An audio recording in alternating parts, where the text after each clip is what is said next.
Yokwe será le bena đi một trong giấc mơ xa về Yokwe In Yokwe vẫn sẽ buồn mai yên nghĩ là mẹ gì đâu lên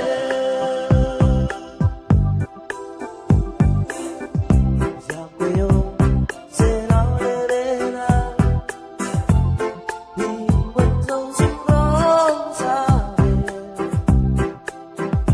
Yokwe In Yokwe vẫn sẽ buồn mai yên nghĩ là mẹ gì đâu lên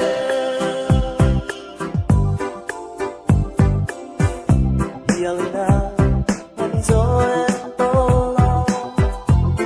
bên nào biết ai để mà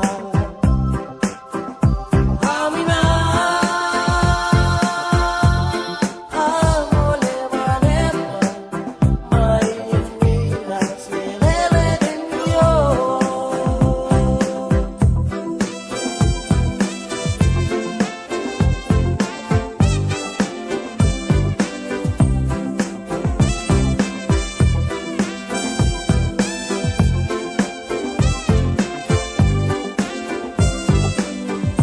Yokwe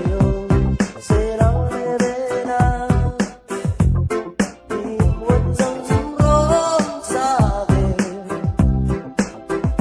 Yokwe In Yokwe vẫn sẽ buồn mai yên nghĩ là mẹ gì đâu lên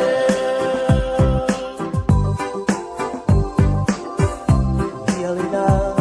anh rồi em tô lo bên nào biết ai để mà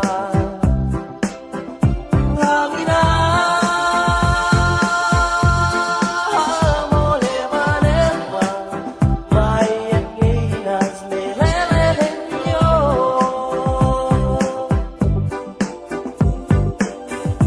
Yokwe